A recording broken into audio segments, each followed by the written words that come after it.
All right, this is the Lenovo ThinkBook Plus Gen 3. It's a pretty cool machine. You probably haven't seen anything quite like it before. Now, it retails for $1,900 before discount, and that's with an i5 processor and a 1/2 terabyte SSD. You have a wide 1440p panel. It's IPS, 60 Hz. Doesn't get super bright, maybe 400 nits, and full-size keyboard. And then on the right side here, you have this secondary screen, which can act as a number pad or a writing apparatus, or you can just open apps here if you want to. There's a quick launch menu.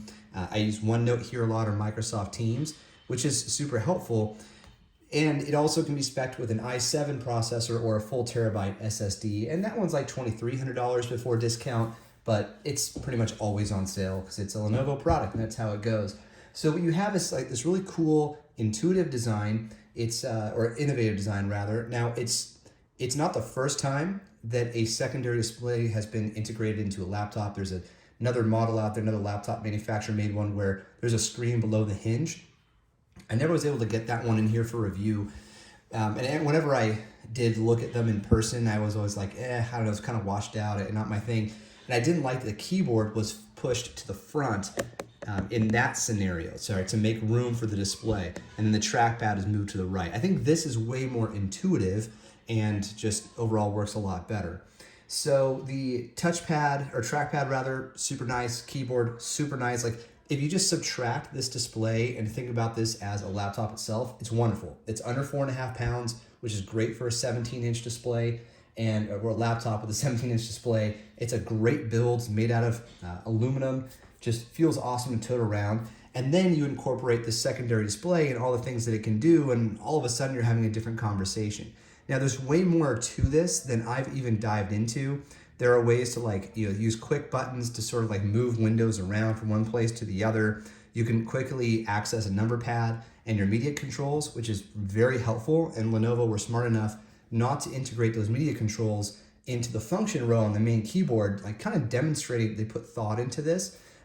Although you still have access to volume, because that's something you'll use all the time. You don't, I wouldn't want volume to be 2 clicks away, but moving the track forward, pausing a track, that's something that I can live without, or muting my microphone, necessarily need that full, right away. And then you can quick launch calculator, which is pretty cool. If you click on this little button here, then you can do some quick apps. So you can have pairs, just like you would on a dual screen phone, like a Microsoft Surface Duo, and then you have your individual apps. So what I've primarily used the second screen for is Microsoft Teams. I just have my Teams chat open down here, and it functions just like you think it would, like in a normal Windows environment. And I just, someone sends me a message or the other way around, I click on it, I type, and I'm back to my main display to do my normal work.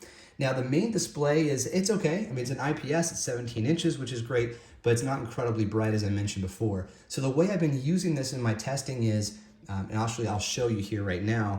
So like I mentioned, I keep Teams down here, and then I'll fire up my Brave windows, and I'll have a couple different windows open.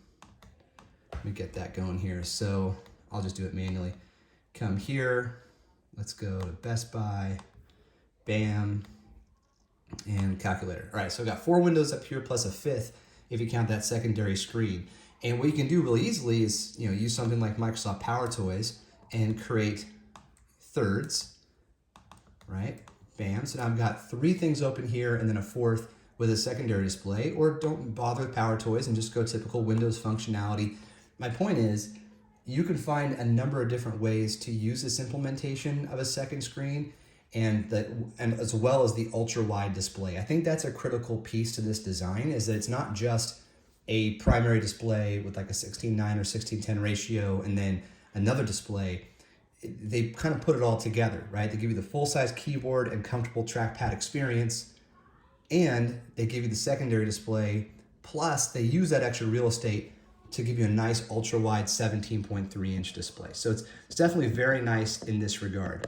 Now, there is Windows Hello facial recognition, which is a welcomed addition for a laptop at this price point, and it's also a really nice build. So you get this aluminum build, and get this up here for you.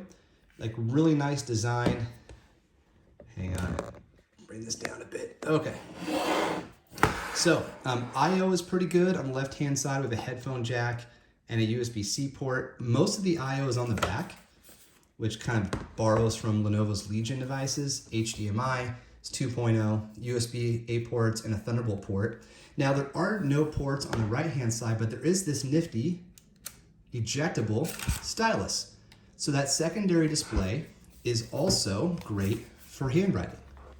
All right, I go back in, log in with my face, boom.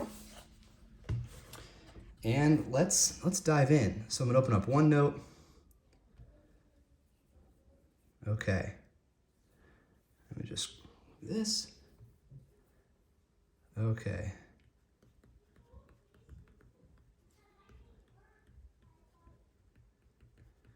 Now, for a screen that doesn't refresh at 144 hertz, or it doesn't have like a 1 millisecond polling rate or whatever, like it feels fine. It's like really comfortable and easy to use. Now, I wish this screen were brighter. I wish there were controls for this screen, but really it kind of just is what it is. And I think for a first gen, I know this is the 3rd generation ThinkBook Plus, but for a first generation with this type of design, I think Lenovo really, hit a home run with it. I like this thing a lot. Now, you're probably wondering like, who should buy this? Who's it really for?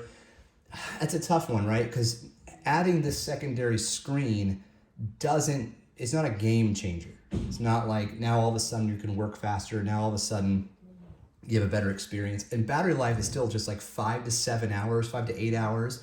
Maybe you get a little bit more battery life with the i5 model. And as far as power and performance, like it's effectively an ultrabook, right? So you're running on low TDP. It's not gonna like process heavy files if you're doing like 4K video editing or something like that. This is really designed for like Microsoft Office, Outlook, Teams, the use case that I outlined originally.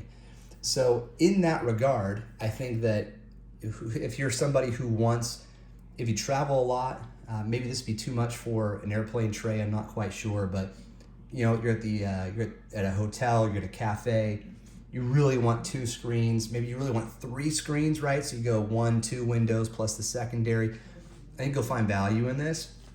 And like I said, it's already thin and light with the stylus. You get the handwritten notes portion as well.